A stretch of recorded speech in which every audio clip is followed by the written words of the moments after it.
John, I think we can go ahead and get started if you'd like to kick us off with an intro. Okay, I was waiting for a signal, so thank you for giving it to me. Good afternoon, everyone. My name is John White, and I'm the director of the Center for Energy Efficiency and Renewable Technology. And I'm happy to welcome you here to our webinar on the new transmission report that we are releasing today. We have spent the last couple of years working together with Grid Lab and Rick O'Connell, Casey Baker, and our board member, Ed Smeloff, who's leading this call and presentation. We have developed, I think, a pretty good degree of consensus, at least about the magnitude of the needs that we have for transmission and the need to basically step up in terms of implementation, recognizing that, as Rob Gramlich has said, there is no transition without transmission.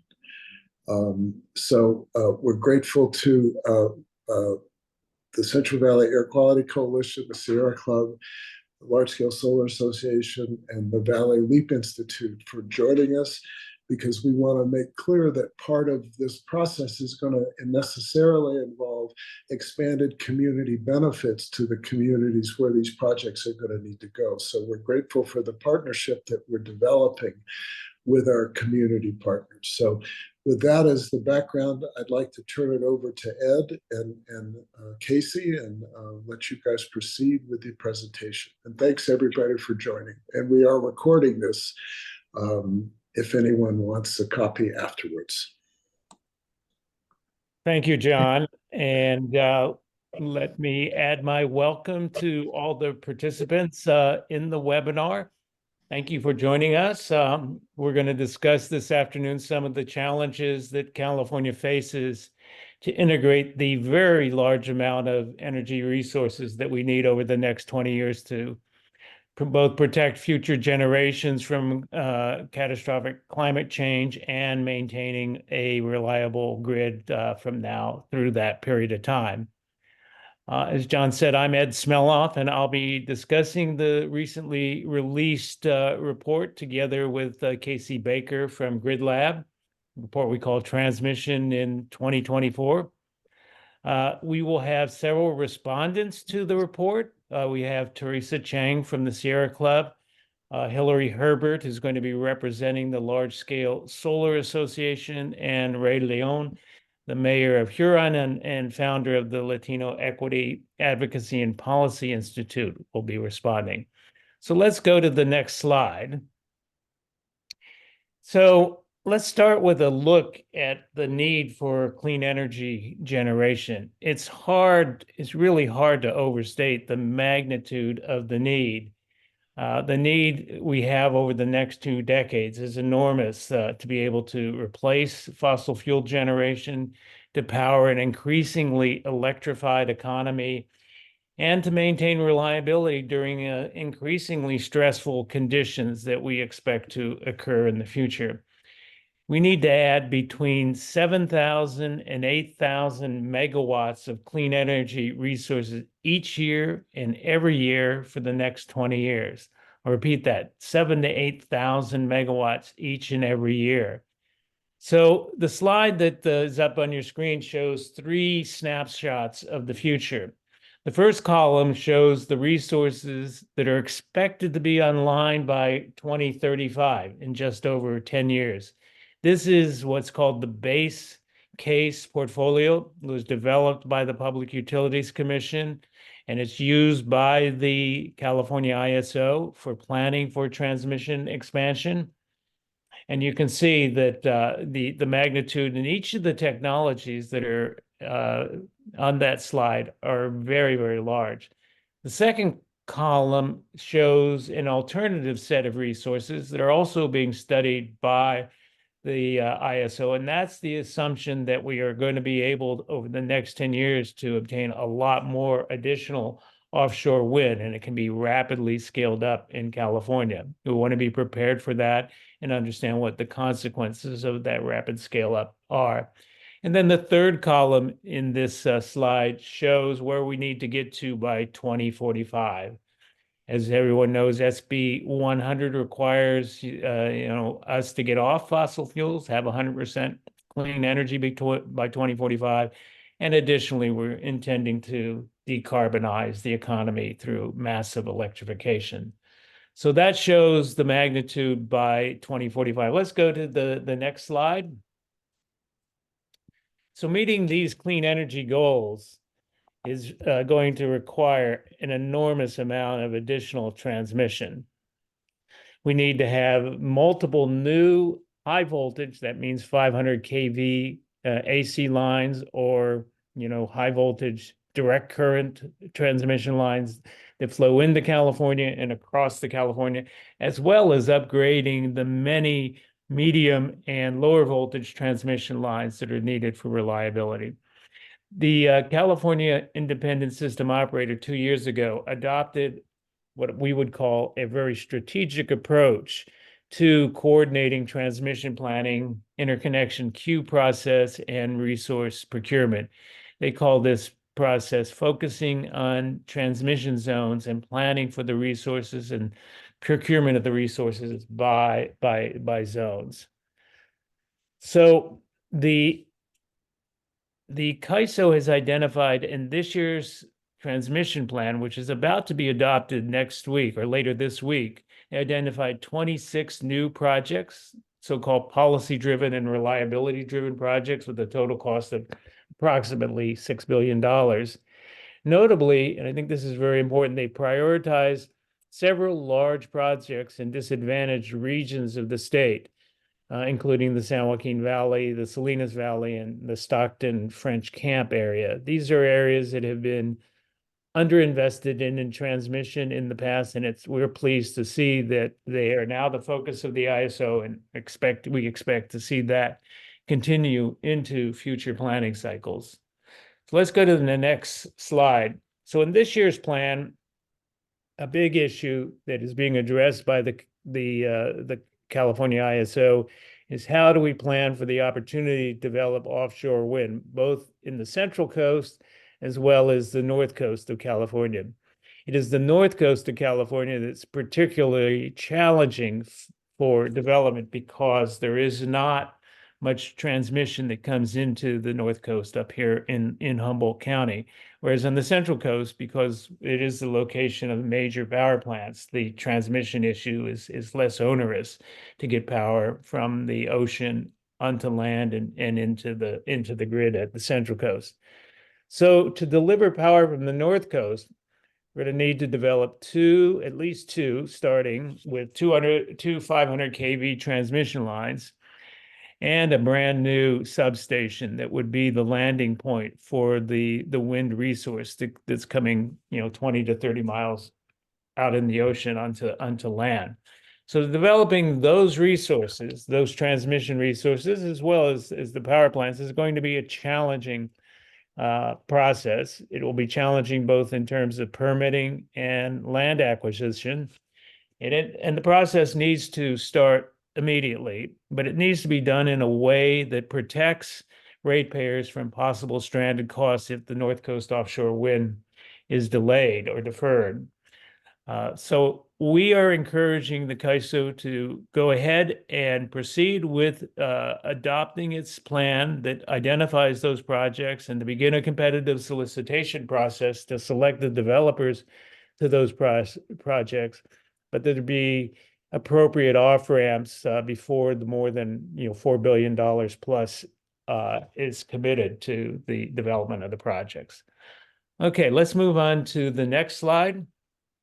So one of the responsibilities of the ISO is to analyze the economic benefits of developing new transmission capacity. They first look at reliability needs, what is needed to keep the lights on, then they look at policy needs, what's needed to meet California's commitment to decarbonizing the economy.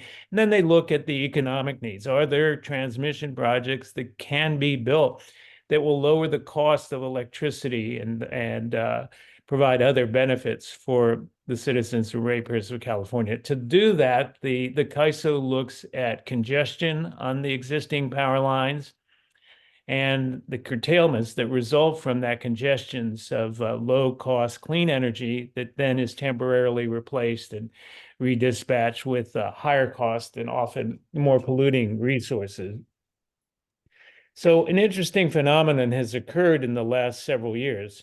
With all the development of wind and solar power in the southern part of the state and more expected to come online from Southern California, the Central Valley, Arizona, and Southern Nevada, power flows on the California system have been reversed from their historical direction, north to south. To many of the days and hours of the year, the power flow is from south to north as we are delivering more solar energy and wind energy from the southern part of the state. So what happens is with that power flow, we're seeing bottlenecks develop along path 15 and path 26.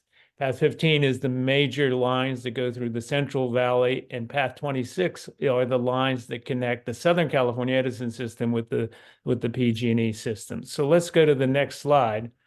And this slide shows the location of the transmission lines that make up path 26 and path 15, as well as the lines which connect path 15 over to Diablo Canyon and Moss Landing, the locations of major power plants. Path 26 consists of transmission lines from the Vincent and Antelope substations in Los Angeles to the Midway substation in Kern County near Buttonwillow. And path 15 goes up the Central Valley and includes several major substations as it reaches into the Bay Area. This area of the state will need to be a region for the CAISO to focus on in the future, so that the future upcoming planning cycles, so that we can adequately develop the resources that are intended to come online. So let's go to the next slide. And we are very encouraged by the interest and potential for developing clean energy in the Central Valley, from Merced County to Kern County, those areas which have long been the heart of California's vast agricultural potential in producing large quantities of food for America. It's also a part of the state which does have abundant sunshine, but it's also facing challenges with climate change and with declining water resources. And as climate change impacts the Central Valley, it's in everyone's interest to assure that there's new opportunities, new resources that can be developed for economic well-being of the Central Valley, and that they're carefully considered and developed in a way that considers community impacts. So as we see from this table, that there is a vast potential for solar and battery development and some other technologies as well. In cluster 15, which is the latest cluster that the CAISO is analyzing for interconnection requests, there's over 47 gigawatts of clean energy that's lining up and getting ready to be developed. That amount, when you think of it, how large that is, it's nearly 2/3 of the total amount of utility scale solar that's forecasted to be needed in 2045. Now, of course, not all of the proposed projects will be developed. There's a lot of hurdles along the line to getting financed and built and actually online to deliver energy for the people of California. But those that are developed do need to be done so in a partnership with local communities, so that the community benefits of these technologies are widely shared. So let's go on to the next slide, please. So as part of the transmission planning process, the CAISO invites stakeholders to propose specific transmission projects that it will then analyze for their economic benefits. 3 large transmission projects were proposed or are proposed in the current 2024-2025 transmission planning process, which is underway and will be completed by May of 2025. One project includes a brand new substation in the Westlands Water District and a transmission line that will run up the west side of the Central Valley to the Tracy substation, which is managed by the Western Area Power Administration in San Joaquin County. Another project would follow the existing rights of way from the Midway substation down in Kern all the way up to the Tesla substation in Alameda County and loop in several of the big substations along the way. And a third project that's being requested to be analyzed is a project that starts at the Midway substation, then crosses over the valley over to a substation called the Gregg substation near the city of Madera on the east side of the San Joaquin Valley, and then goes further north up to the Round Mountain substation, which is located in Shasta County. Let's go on to the next slide.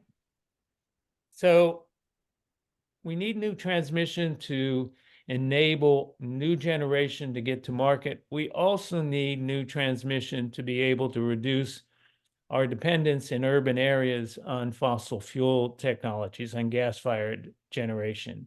And that's particularly the case in Los Angeles County, where almost 40% of the electricity comes from gas-fired generation. And that generation currently is needed to maintain reliability, but it's getting old, it's polluting. Many of it's located, the plants are located near disadvantaged communities, and we need to have a operating plan to be able to lessen our dependence and eventually eliminate dependence on those power plants.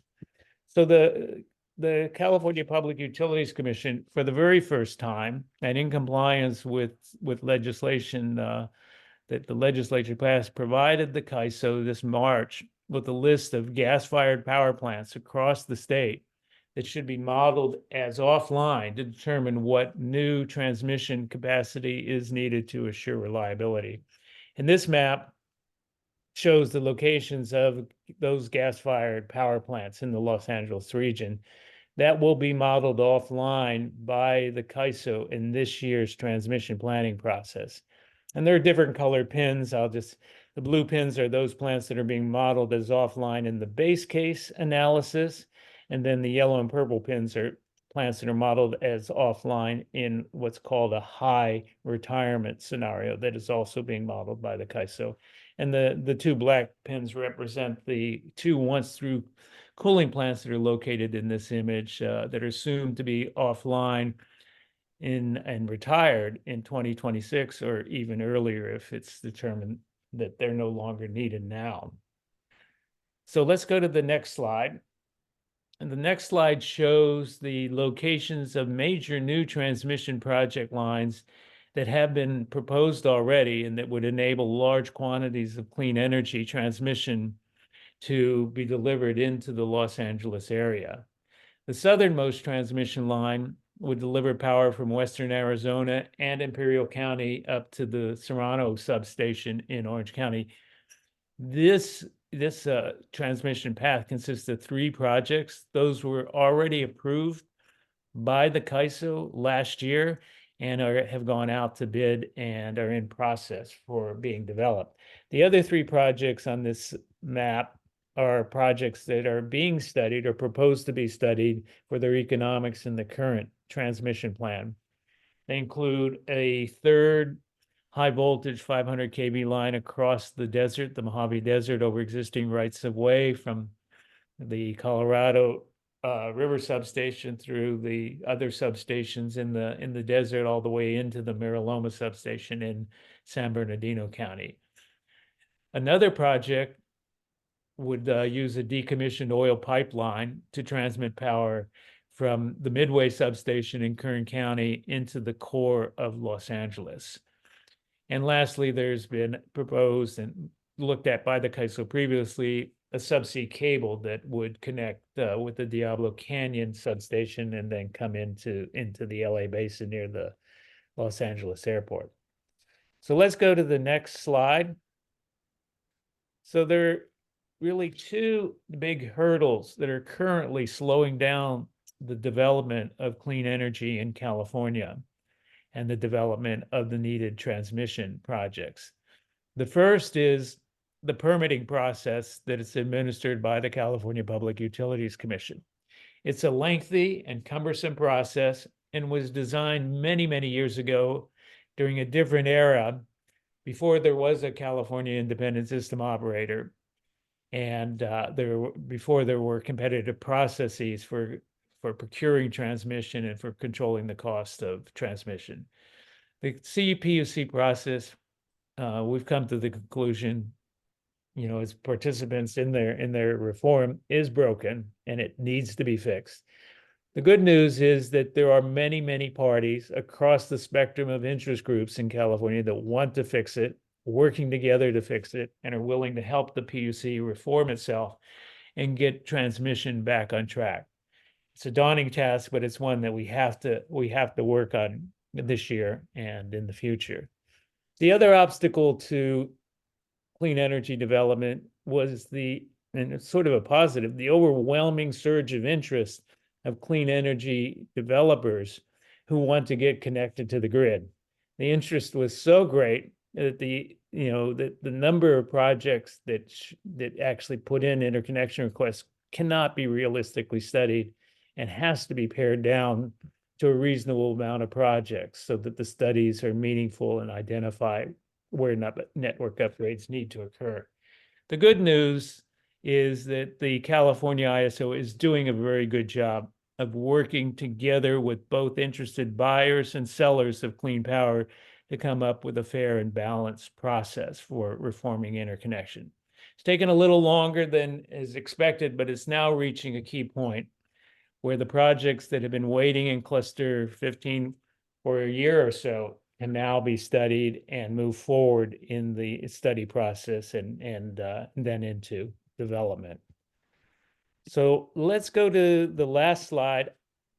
I'm not going to read through this list because I want to pivot over to Casey Baker, who's going to talk about another interesting topic on advanced technologies that can help make transmission expansion easier. But you can see from this list of recommendations that there are a number of the topics that I've already discussed are very important. We need to continue to do procurement. We need to do procurement in a more systemized way in the future so that we're getting the 7,000 to 8,000 megawatts lined up and ready to go. And we also need to think as a state about how can we leverage creative financing so that the costs, which are large, but will provide benefits for 50 years plus and for future generations so that we can finance those projects, at a reasonable rate. So let me hand off the baton here, or hand off the presentation to Casey Baker, and if you have access, we'll let you proceed. Awesome, thank you, Ed. My name is Casey Baker, and I am with Grid Lab. We're a nonprofit technical support group out of Berkeley, and I have a couple slides to just introduce you to a couple new technologies that are really enabling transmission operators to really squeeze as much transmission capacity out of the existing system as possible. So I think we're all, or at least many of us, are very excited by the aggressive transmission expansion in the California 20-year outlook that's being investigated. But it begs the question of what can be done in the meantime while we wait for these major projects to go through the processes. And that's where advanced transmission technologies come in. Go ahead and go to the next slide, please. So the first category of advanced transmission technologies is grid enhancing technologies. And the way I like to describe these, for those of you who maybe don't sit and think about electric transmission all day like I do, I like to think about it in terms of traffic. And the first technology is dynamic line ratings. And what this really is evaluating what is the real-time conditions of the transmission line, and under certain conditions, under low temperature or middle of the night conditions, you might be able to squeeze a lot more power through that power line than you were originally. And so the metaphor for traffic is something like a traffic camera.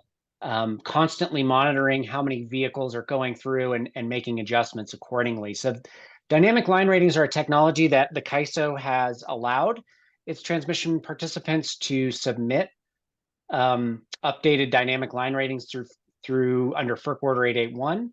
But we do see a lot of opportunity here for the member transmission owners to actually start using this more aggressively, and not just in places where they see the most congestion, but almost programmatically as a way to raise the capacity of the entire system. Advanced power flow controllers are a technology that allows you to adjust how the energy flows through the actual system. And as you can imagine, if you have congestion in one part of the system and no congestion on another part of the system, having that operational flexibility provides a lot of value and allows you to squeeze a lot more energy through the system. So the metaphor there for traffic are things like smart traffic lights, or technology that would allow traffic to flow more smoothly.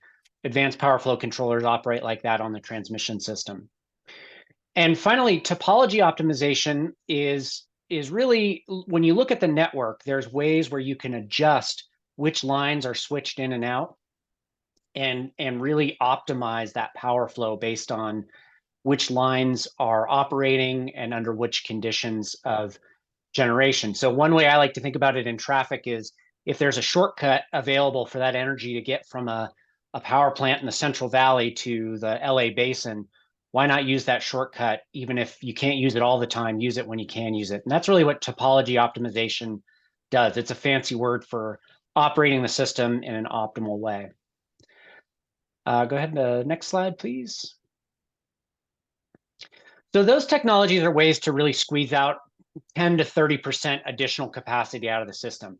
But one technology that I'm really excited about is advanced reconductoring, which is replacing the conductors that we have on the system today with higher operating, high performance conductors. And the real takeaway here is that these conductors in many cases can double or more than double the capacity of the existing line. So if you imagine you have an existing transmission line, and if you pull off the conductors that are on there that have been there for 50, 60 years, in many cases, you can replace those conductors with doing very minimal updates to the actual structures. And you replace it with a high performance conductor, and that's the blue lines here. You can double the capacity of that line in many cases.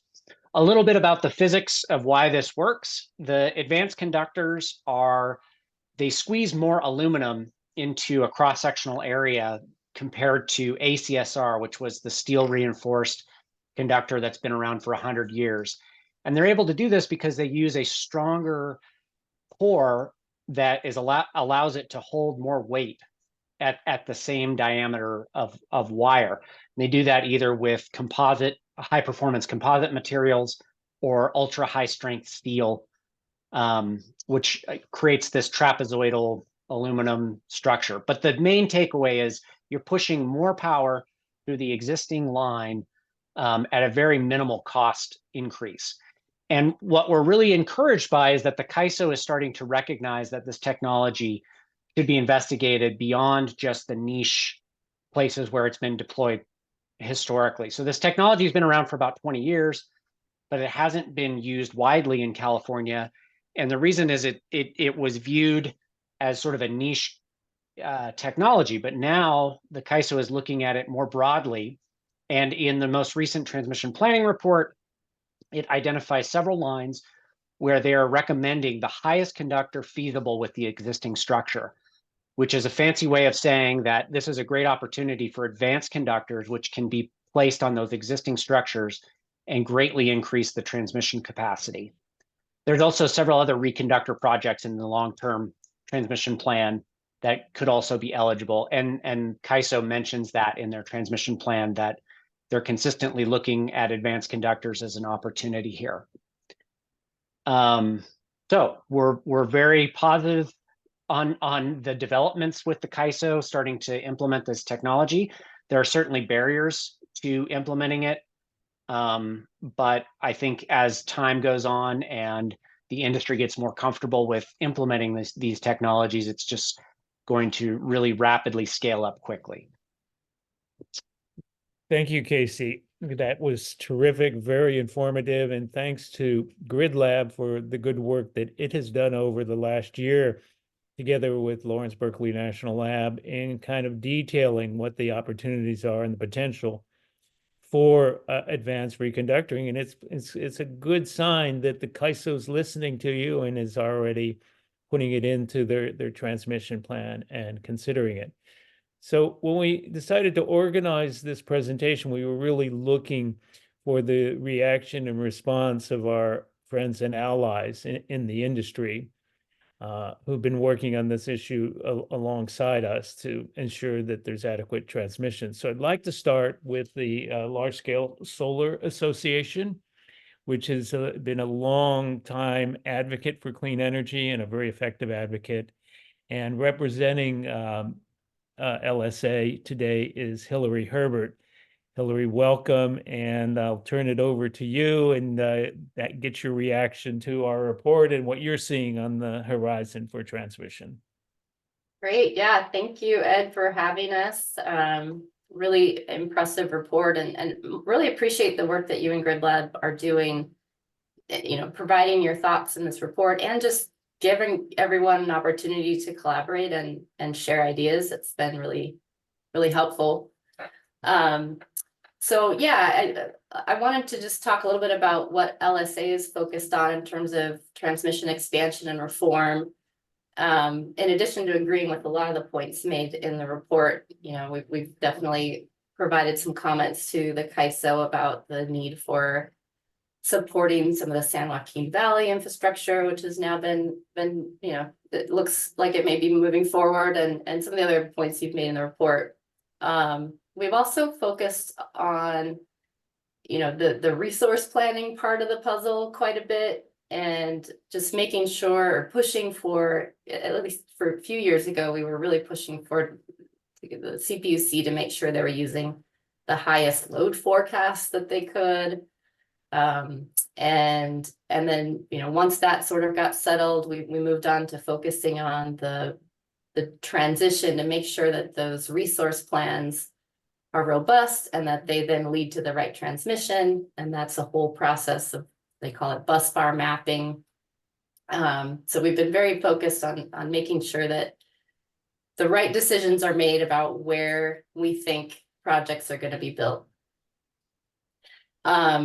Recently we've been watching the transmission planning process and the real big focus on offshore wind and out-of-state wind, which makes a lot of sense and definitely needs some of that focus. But we've been pushing CAISO to think ahead about what happens if some of that offshore wind doesn't materialize, for example. And just, being prepared, or, two things really. First off, being more explicit about how the other resource types utilize the transmission infrastructure being built for offshore wind. I think, they are including other resources in those studies, and it certainly will improve the transmission grid for all resources in those areas. But just being more explicit about how that is coming together.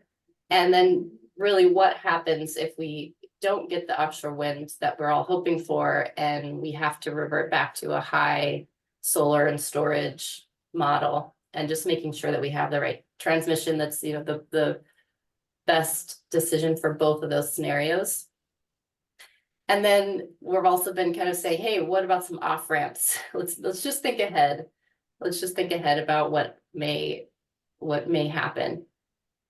And then for out-of-state wind, we've been thinking about, that's another area where the CAISO is thinking, putting in place some good infrastructure, and especially in the latest 20-year transmission outlook that the CAISO does, they put a lot of thought into, what is the transmission we're going to need to bring in resources from Wyoming and New Mexico and Idaho. And I think that's appropriate and useful. But again, just thinking about, okay, well, how does this impact the other resources in those areas? So for example, there is, in the last 20-year outlook, CAISO had discussed the need for this Trout Canyon Lugo upgrade, which is this huge infrastructure that needs to be built to bring in Wyoming wind. And we just, we want to acknowledge that there's also a lot of solar in that area. And we want to just, make sure that we're thinking about how all of the resources can get where they need to go.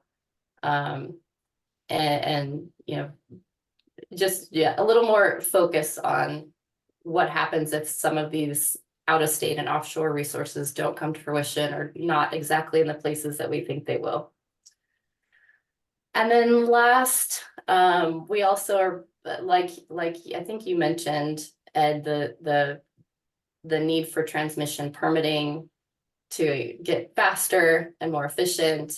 Large Scale Solar Association has been very active in the proceeding at the CPUC that's looking to expedite transmission permitting and trying to make sure that, all the work that's done at CAISO to pick the right transmission upgrades and, establish a reasonable and justifiable need, that work doesn't have to then be recreated or relitigated at the CPUC.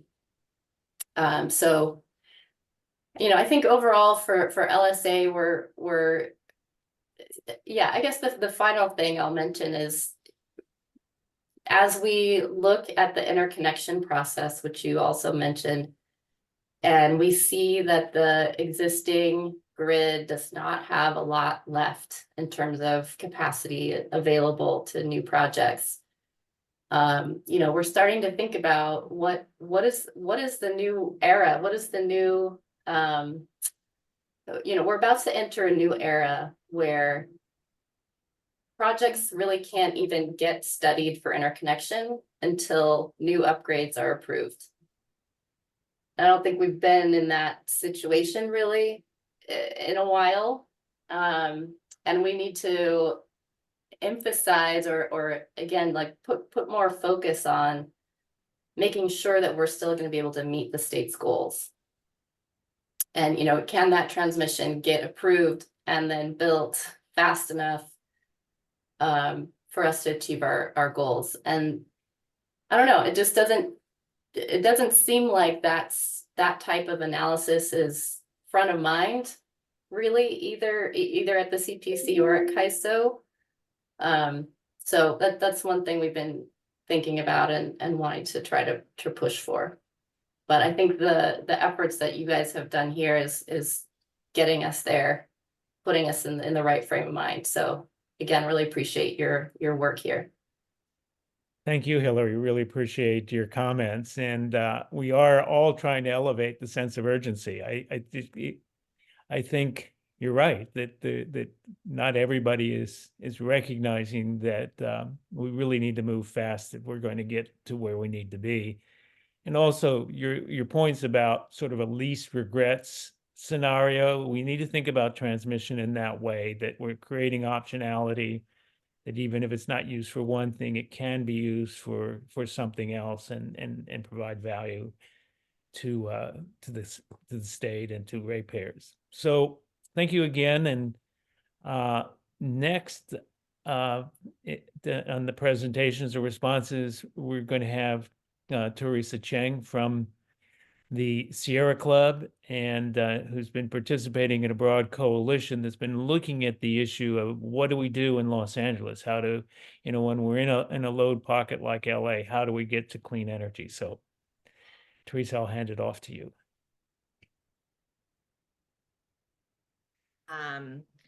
And Casey, and just as an introduction to myself, my name is Teresa Cheng. I'm a California field manager for the Sierra Club. The Sierra Club is the nation's largest and oldest grassroots environmental organization with about 500,000 members and supporters in California.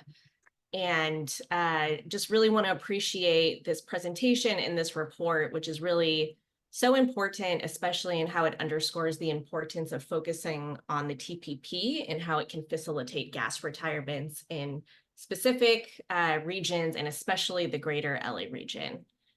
And you can switch to the next slide. So I just wanted to sort of take a step back to discuss why we do have an urgency, as Ed and Hillary just mentioned, to transition off of gas. And specifically, why should we focus on transitioning off of gas in the electric sector in the LA region specifically? So as folks know in California, while we do get a significant amount of our electricity from clean renewable energy like wind and solar, we still rely very heavily on gas, especially to meet peak demand. And gas is still the single largest resource that we depend on for electricity generation, which is still more than 36%. Nationwide, the Sierra Club and our allies have secured the retirement of more than 70% of US coal plants over the last 15 years. But right now, we're really confronted with how do we transition off of gas plants and the gas system more broadly. And we really see California as the frontier for how we develop the roadmap for the rest of the country for how we transition off of fossil fuels entirely. So just definitely want to emphasize the importance and the urgency of really getting this right in California specifically. Can move on to the next slide. And so transitioning off of gas in the electric sector is imperative, not just for the climate impacts that folks have mentioned, but also, public health and equity impacts. As we know, burning gas for electricity produces carbon dioxide. Methane in and of itself is a greenhouse gas that has an 80 times worse climate warming impact than carbon dioxide in a 20-year period, which is the short-term horizon when we need to be rapidly reducing carbon emissions to mitigate the worst impacts of our climate crisis. And worst of all, when gas is burned, it emits health-harming emissions like NOx, SOx, and formaldehyde, which are associated with asthma, respiratory illness, heart disease, and even premature death. And as Ed mentioned in his presentation, meanwhile, we're also advocating for the electrification of other polluting sectors like transportation, buildings, and some industrial processes. And without an aggressive clean electricity roadmap, we actually risk increasing pollution from the electric sector as our electric load increases if we don't actually figure out how to reduce gas generation and transition off of our dependence on gas plants. And lastly, I just want to underscore for environmental advocates, reliability is increasingly a priority. The more our economy uses electricity across a variety of end uses like heating our homes, charging our cars, the more important maintaining a reliable electric grid becomes, because we know that any issues with the grid will actually cause more harm. So maintaining reliability is really a necessity to a successful clean energy transition across all sectors. And at the same time, our supply is also changing. We're fighting for renewables to come online at an unprecedented pace to supply this generation rather than new gas. And we want that electrification to happen quickly, which means that we need resources that can serve that load quickly as well. We know that transmission is key to that. Next slide, please. So this is just a geographic overview of the over 160 gas plants that we currently rely on for electricity in California. You can see that, we have a huge cluster and they're mainly concentrated in Southern California in the greater LA region, also as mentioned in the San Joaquin Valley. And next slide. And the equity implications of gas plant pollution are particularly stark. So when we layer on both the CalEnviro Screen Disadvantaged Community Analysis and the White House EJ screening tool, we see that over 70% of all gas plants in California are cited in disadvantaged communities. So the impacts of our dependence on gas for electricity are hugely inequitable and disproportionate across different regions in the state. Next slide. And so why focus on the greater LA region? Well, it's no surprise to folks that we have an air quality crisis in LA. Just last month, the American Lung Association released their annual State of the Air report and rated LA, disappointingly, but not surprisingly, as having an F in air quality for the 25th year in a row. And that affects 18 million residents of LA, Orange, Riverside, and San Bernardino counties. Which means that almost half of the population of the entire state is breathing unhealthy air. We know that a lot of this pollution does come from the transportation sector, but we really can't allow any added pollution from combustion in the electric sector. And at the same time, LA is a load pocket that's particularly transmission constrained. So it's arguably one of the most challenging regions in the state, but important places in the state to solve for both reliability and transitioning to 100% clean energy. So we believe that if we can really solve this puzzle in LA, it can really serve as a model for the rest of the state. Next slide, please. And so we know that there are a number of clean energy solutions available now to transition off of gas, and transmission in particular is really key for reliability and resilience to integrate new generation resources to their fullest potential, as highlighted by our other speakers, whether this is an entirely new line or expanding capacity an existing right-of-way by upgrading the line with some of the grid enhancing technologies that Casey just mentioned, or even running additional lines along the same towers. Next slide, please. And so one of the things I really wanted to emphasize that there is a real risk and human impact to actually not focusing and investing in upgrading or building out new transmission infrastructure, which is not only continued reliance on gas, but also depending on misguided solutions like hydrogen and carbon capture and sequestration at existing gas plants, which are technologies that actually risk increasing health-harming NOx and smog in these regions.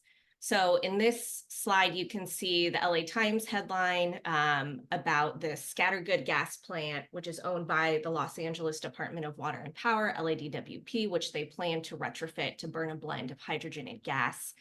And LADWP specifically cites transmission constraints as one of the main reasons why they need to retrofit this gas plant. To meet their 100% clean energy mandate. And so the CEERT Club and a very broad coalition of both environmental justice and climate groups are really concerned with these proposals to burn hydrogen in gas plants, specifically because of its impacts on climate. We know that hydrogen can leak and is an indirect greenhouse gas in and of itself. Because of its health impacts, burning hydrogen can emit up to 6 times worse NOx than burning methane gas. Safety, it's very flammable in addition to being leaky. And this is not to mention the cost, right? We're gonna need totally new infrastructure to produce, transport, and store hydrogen, and even for it to be burned in a turbine to be able to use in a gas plant. And those costs are gonna fall on ratepayers.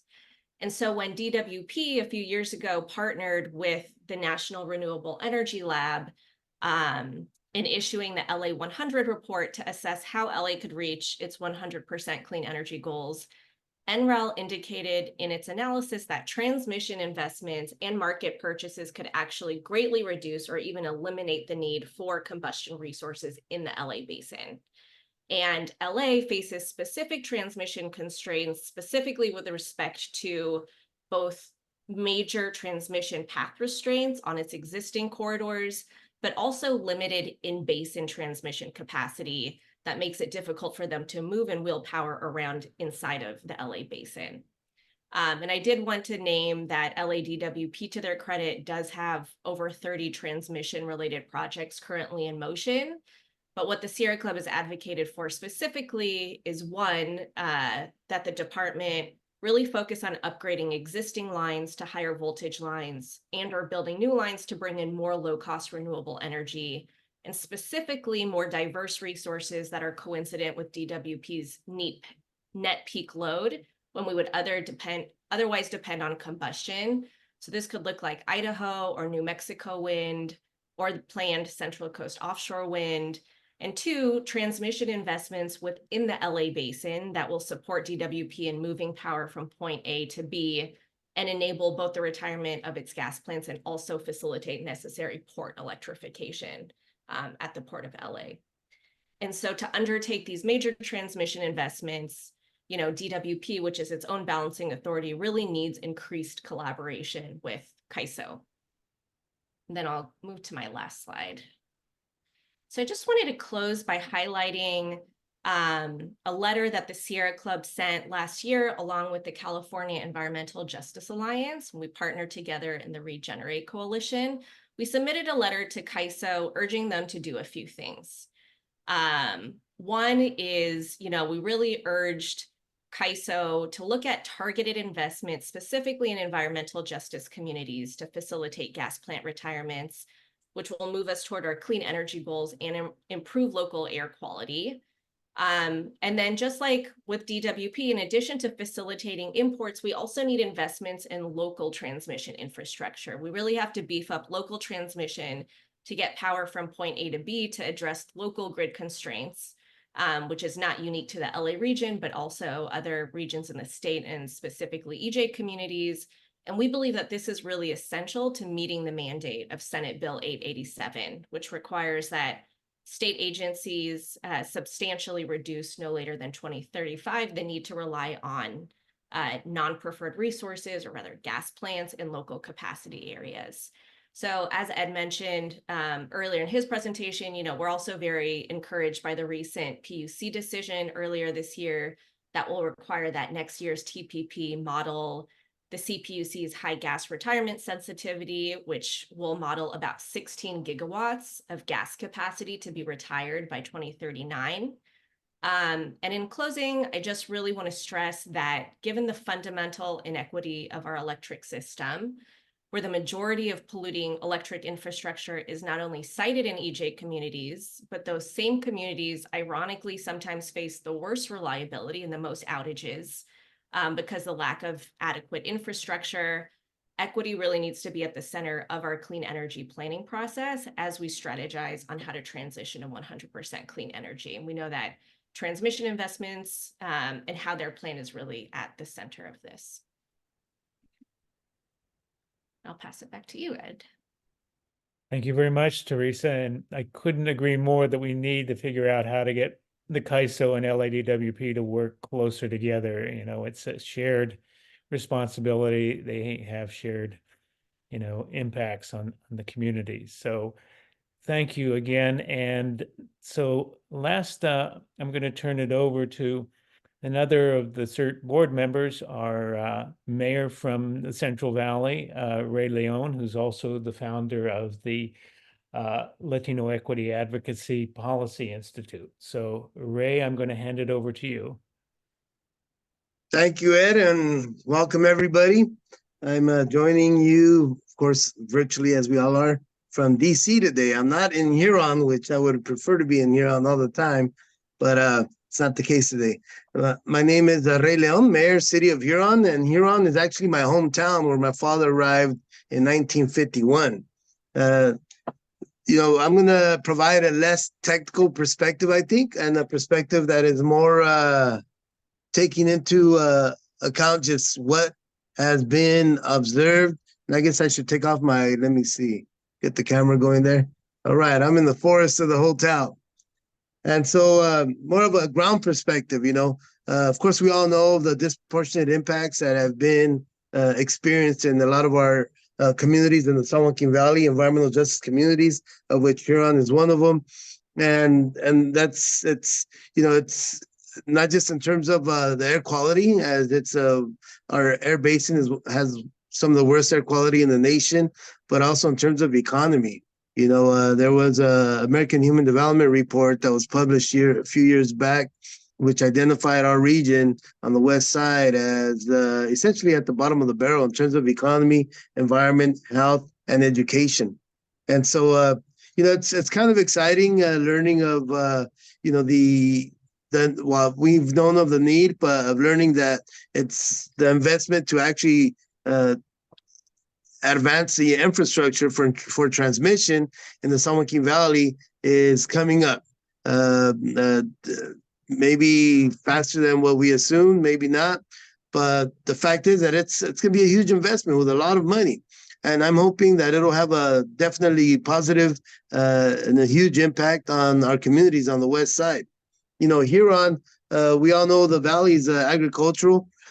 Huron, one of the facts about Huron is that within 15 miles of radius of Huron, about 80% of the garlic is harvested. Most people think that the garlic comes out of the coast out there in Gilroy, but that's not the case. So the richness of our region has been fueling not just the the economy of the state, but feeding people in the nation. And that to many of us, it's kind of scary in terms of the transformation, even though I myself, with numerous colleagues, have been fighting for clean air and environmental justice systems change for myself at least 22 years. And it's kind of exciting to see the unfolding of the solar parks. But at the same time, being on the ground, living in my city of Huron, and actually I live on the west side, which is kind of like the lower income side of the city, which people probably think, oh, there's a lower income side of the low income community. Well, there is. And just seeing on a daily basis, just the struggle of the farm workers, right? Since the drought began, we've seen that our lettuce industry has all but disappeared. An industry that used to bring over 8,000 migrant farm workers 2 seasons out of the year. So in terms of having a robust economic season, that's what the lettuce season provided. But that's no more. What we're seeing is that there's becoming there's less jobs in agriculture, and it's causing just a lot of hardship. Huron has always been historically the hub to agricultural jobs, where all the farm workers from all the communities surrounding it come to Huron, and that's where they get the bus to go out to work whatever part of the valley that they got to work in proximity, more so within an hour of Huron. But it's kind of scary, but it's kind of exciting, and we're hoping that to see that this investment in transmission, which is I believe multi-billion-dollar investment, will be able to bring some positive, I would say disproportionate impacts, but positively, right, to the community in regards to education, economy, environment, as we know it will, but also health. Just some facts that we've been observing and kind of just wondering how we will be able to get through it is every 1,000 acres of a solar park, essentially, even if it's a prime farmland or subprime farmland, it takes out about 50 jobs off the field and 200 jobs, 50 jobs on the field and 200 jobs off the field. Calculating that within 20 years, it's over $100 million out of the local economy. So I'm hoping everybody has their thinking cap on to see how we can ensure that the impact is not going to be negative. We need the transmission because we need to get the clean energy out, but we also need to figure out together how we're not going to undermine the families that have been producing and providing their service, whether it's during the forest fires when the whole valley's full of smoke, or during the pandemic, have been putting it down to really make it happen for the country. And that's why I appreciate the fact that we're calling for a more democratic process early on to engage all the communities on the west side and participating and sharing their opinion and their reality, so that we can ensure that the communities are taken into account in a very genuine way, in a respectful way, and also in an intentional way in terms of trying to work towards supporting our communities, our cities on the west side, in empowering education, workforce, high road jobs, and diversifying the economy. We know that ag, because of the drought, maybe the drought will disappear 1 or 2 years, but it's going to get worse. So we need to be ahead of the game to try to figure out how it's going to look, but make sure that we bring about the solutions before we are drowning in the problems. And I just want to leave everybody with that farm worker communities have been working hard for the health and well-being of all of the Americans. And let us not forget about our farm worker families and their children, who many times have to face challenges with school districts that are really undereducating them, that are in the dumps in terms of math, the math or language arts. And it's because of the lack of investments in these families. You know, so hopefully this is an opportunity to bring about some solutions in different sectors within the reality of the farm worker families on the west side. And those are my comments. But thank you very much, Ed. Thank you, Mayor Ray. I really appreciate your comments. And so I'm going to hand it off to John, and then we are going to take some questions and answers. I believe Maya Leroy is going to manage that. But John, hand it over to you to also give your reaction. I just want to thank everybody, and I appreciate that we still have 31 people participating. So that suggests that despite that we've used up an hour, that we contributed some knowledge and information that people found valuable. So, and I really appreciate our commentators.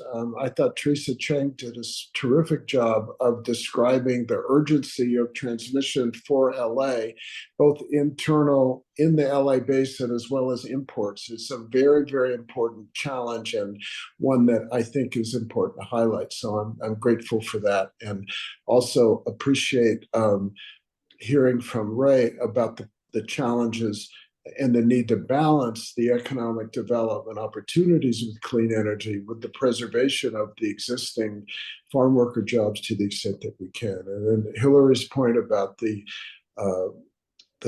challenges of successful siting of projects where we're trying to put these large projects in is a very important adjunct to the need to not just build transmission, but to get both transmission and solar and storage permitted and built. So with that, I'll turn it over to Maya to let us talk about the questions. You can stay as long as you all care to.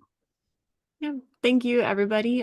Thank you, Ed and John, for some great introductions. And thank you so much to all of our panelists who all did amazing. I really appreciate everyone being here. We don't have any questions currently in the chat, so I'll give a moment to see if anyone has anything that they would like to ask. We did want to give plenty of time for questions to be asked and answered. So please don't worry about going past 2 o'clock. I think we booked us out to 2:30. So please ask any dire questions you have. Otherwise, if not, then So we can. Maya, let me bring up, because Hillary made a really important point about the interconnection process and sort of the dwindling space that the current transmission system provides for developers.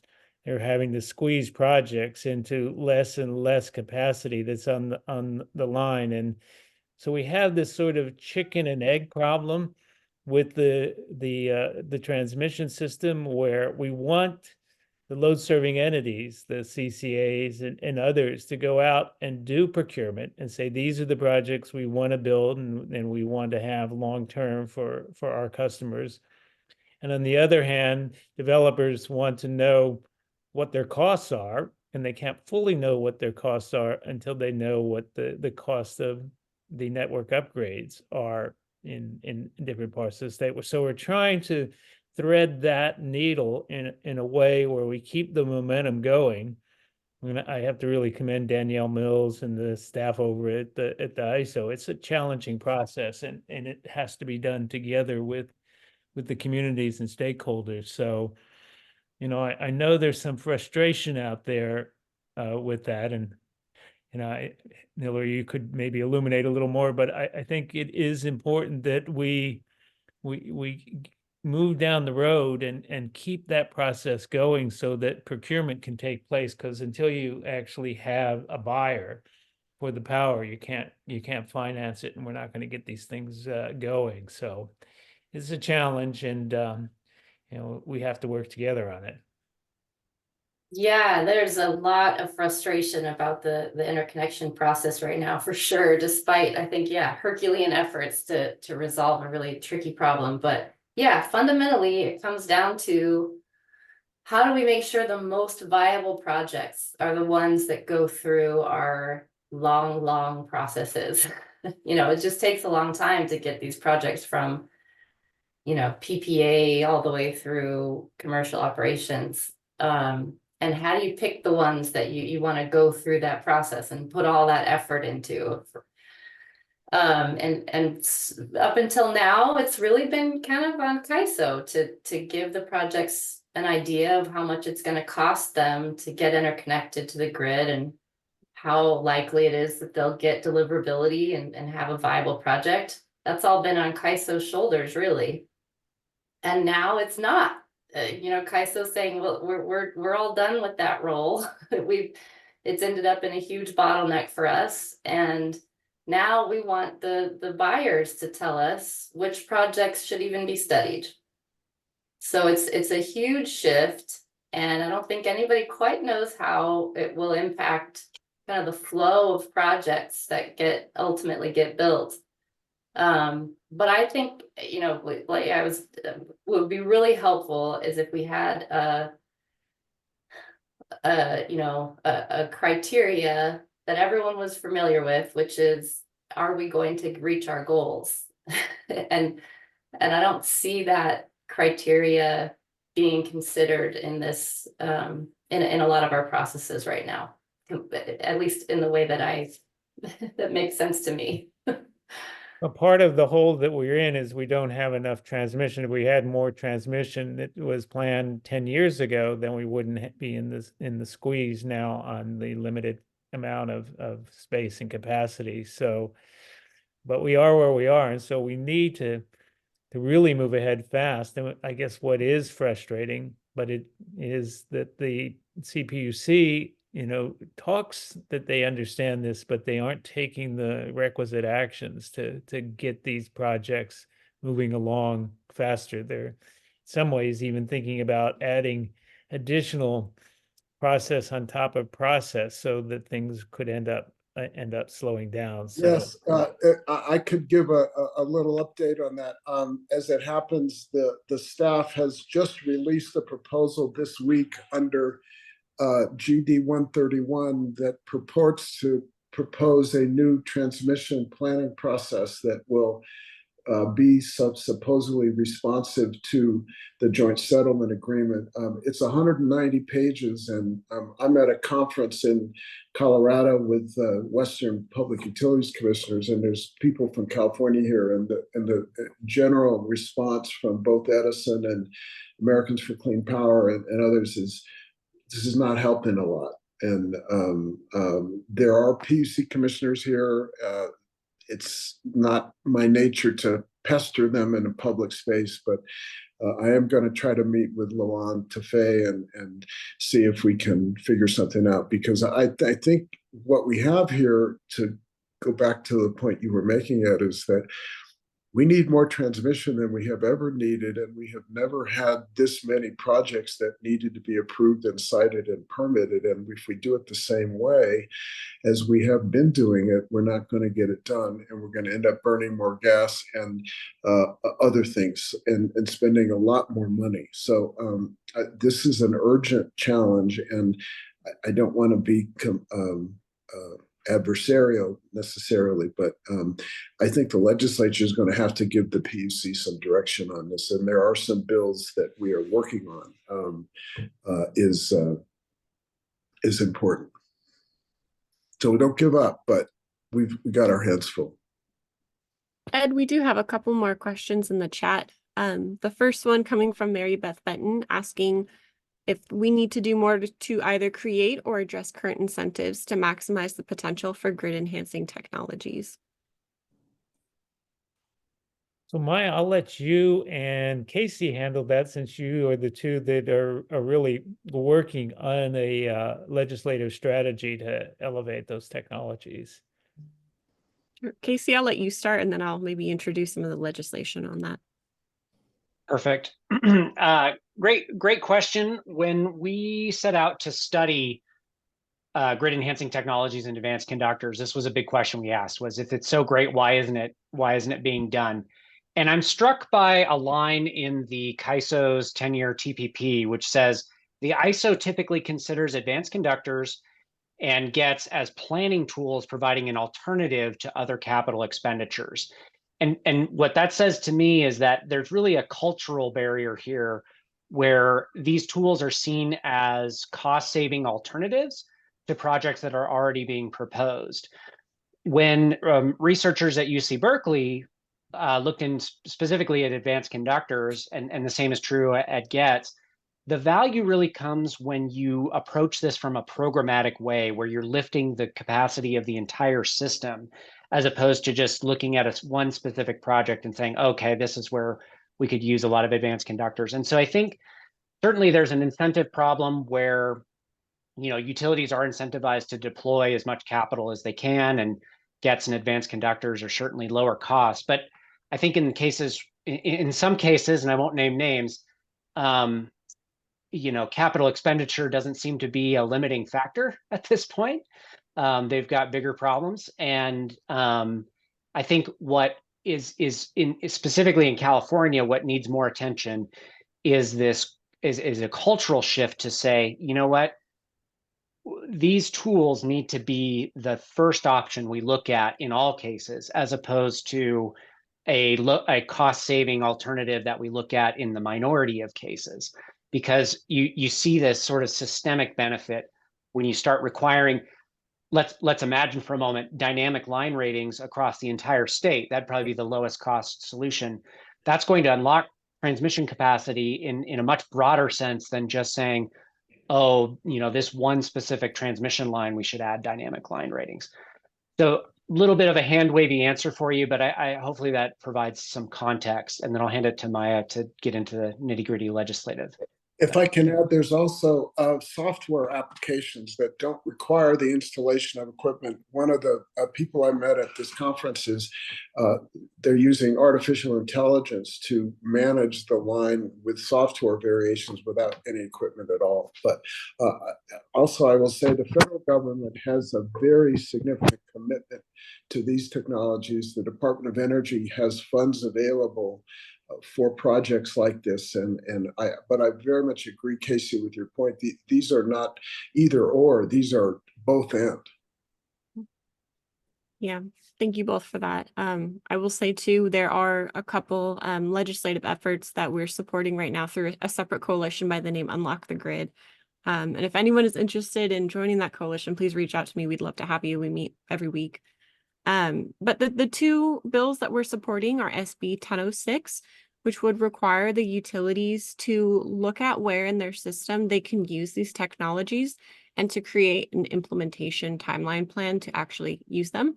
And then the other bill is AB 3246, which offers a permitting incentive for reconductoring with an advanced conductor, just through a fast-track informal permitting process.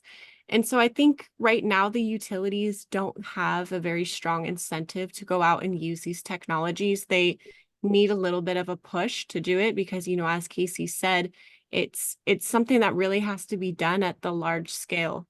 So if we're not pushing for that to happen, just the way that their markets are made up and how rate cases are made, there's not an incentive for them to just go out and do it. So these legislative efforts are, I think, probably the key way for us to get that going right now.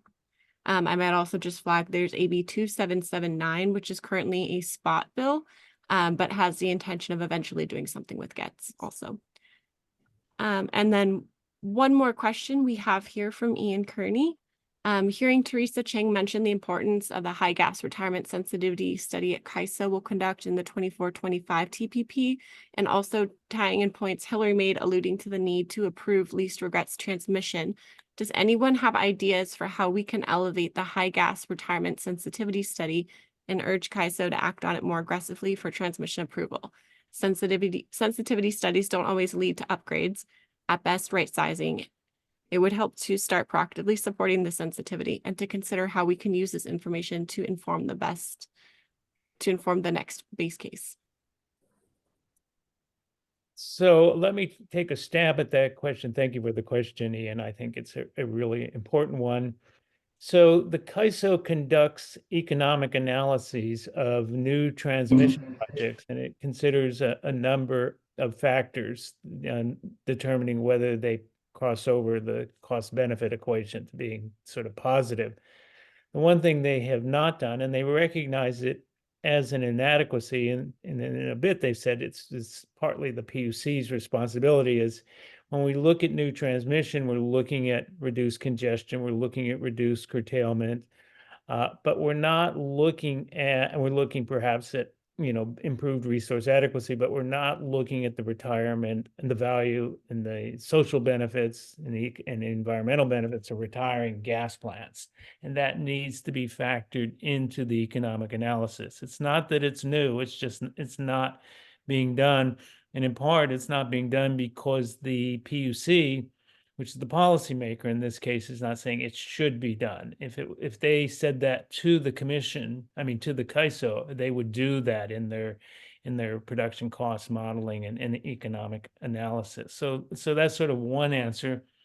The other answer, which you point out, is that the sensitivity cases are not done to act upon. They aren't actionable and resulting in specific projects, although they can inform, and they have in the past kind of been, when it's sort of a tiebreaker on the balance, they said, well, looking at the sensitivity, we should go ahead and do this because it kind of gives us another perspective or longer term time horizon. So it's important that the sensitivity study be done. It will inform us about, what needs to happen to retire gas plants. But the question is, how do we then not wait another year and have it move into the base case, but be actionable in the current year? And I just think that's going to require organizing and participation and getting in front of the CAISO in their processes and saying, this is taking the information they provide and saying, this is important to move ahead faster on the retirement of these gas plants. It'll help if we get the PUC to say the same. Teresa, I'll hand it off to you. You may have a perspective on the CAISO. Yeah, thank you for that, Ed. And this is a great point, Ian. And as Ed said, the high gas retirement sensitivity is definitely, and we see it as an intermediate win. And it in and of itself does not mean that we are going to win retirement of those gas units. And it's definitely not a silver bullet solution. It's a first step and sort of a tool in our toolbox. And, this is a great point. Sierra Club with the California Environmental Justice Alliance are really just starting to dip our toes in here and ask this exact question. We have years of experience advocating at the Public Utilities Commission, busing folks up from gas plant communities to San Francisco to PUC meetings. And CAISO is, really a venue in which we haven't engaged in traditionally. It's a very technical venue too. And so we're really starting to tap the expertise of folks like Ed to really try to assess and better understand the landscape analysis there, better understand the TPP, and figure out how we organize effectively to really socialize our message there. And I think, also like Ed mentioned, it's really a matter of organizing and socializing the message and really building the political pressure to build more political will in the governor's office down to the energy agencies. So as an example, a couple years ago, we had a draft scoping plan at the California Air Resources Board that suggested that we should actually build out 10 gigawatts of new gas capacity in the state to meet growing electrification demand. And we had met with, a lot of decision makers, a lot of CARB board members, CARB staff, and just got a lot of resistance to them about not building out new gas. And it really wasn't until we, along with CEHA, mobilized, 300 community members to a CARB board meeting and demanded that there be no new gas in the scoping plan, that CARB got direction from the governor's office to totally strike that from the plan and reverse that decision, actually include no new gas. So we went from 10 gigawatts of new gas to no new gas. And so we know that retiring existing gas is going to take similarly a bigger push at all of the energy agencies to really socialize the message about why we need to rapidly transition off of gas. And so I think it really is a question of organizing, building political will, but then also really engaging in this technical process that I think a lot of advocates, such as ourselves, just haven't traditionally engaged in. I'll also mention I've been mapping out the locations of the gas plants in the high retirement scenario.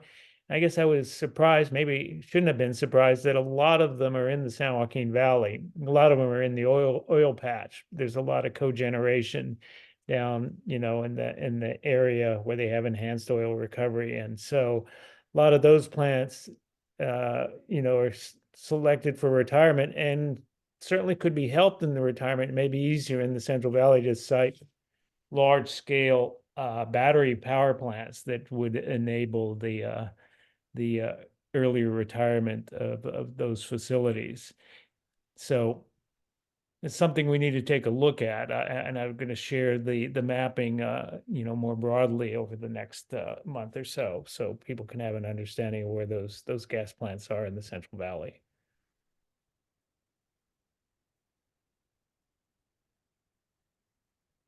Okay, I'd like to just ask one more time if anyone has any questions that they'd like to ask our panelists. Please put them in the chat now.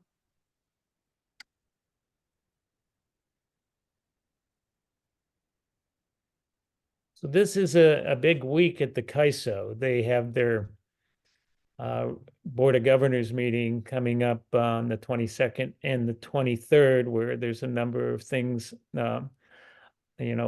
on the plate for them. The one of the positive things is the summer reliability assessment, which the CEO at the CAISO will.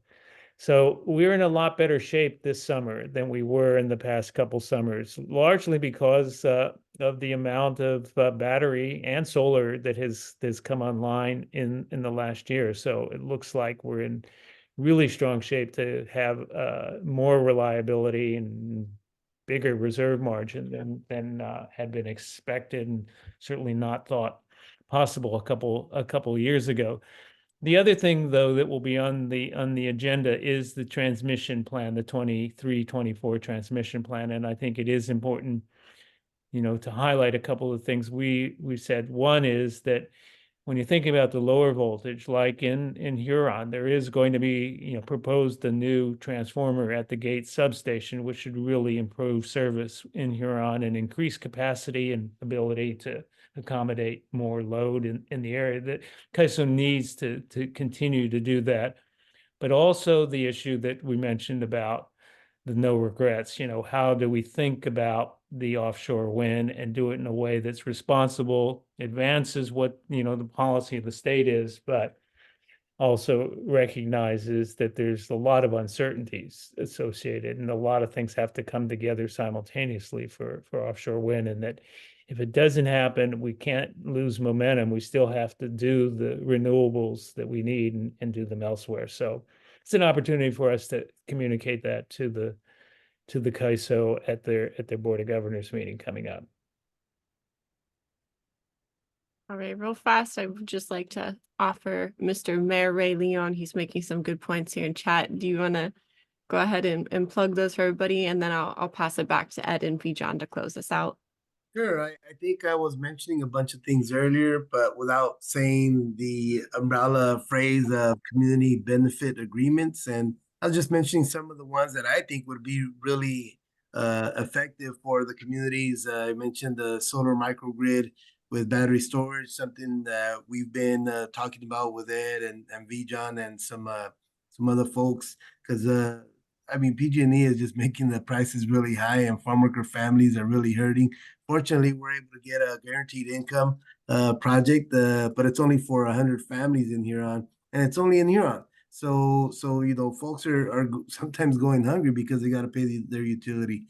But also, just in terms of, people will be displaced from the fields. Therefore, we need to really empower workforce training opportunities and some resources for workers, but also the future workers. There's not going to be work in the field, so we got to ensure that they succeed academically. And STEM, programs in the schools, but also in the community would be helpful. Coding labs, making shops, and all that good stuff. So we got a good laundry list of things that we recommend and think that will be potent in terms of changing not just along with the changing of the infrastructure for clean energy. There's also got to be a change in the community resources to ensure that it's up to par, right? But that's it. Thank you. Thank you, Ray. All right, Ed and or Vijan, would you guys like to close this out? And we can wrap it up. I'll hand it off to you, John, and I'll just thank everybody for your attention and sticking with us for the hour and a half. We really appreciate that, and thank all of our participants for the very important and thoughtful comments they made. Well, I really want to thank Ed and Casey and Maya. Maya is the hidden force that is the magnet that holds this all together and gets us organized and gets us to able to execute and get the IT stuff to all work. And this, you know, she makes it look easy. So I just want to be sure nobody takes it for granted, because it's hard work and it involves a lot of preparation, as does Ed's work. But our goal here is to share this work and help everybody understand these issues, so it isn't all black box and hidden and nobody knows how to argue about it. We think the community can be empowered with this information and help lead to change. And so it is a combination of science and technology and advocacy. And we appreciate everybody, and we will probably do another one later this year. And in the meantime, any of you that are interested in working on this with us, please let us know, and we'll share with you all the opportunities that there are.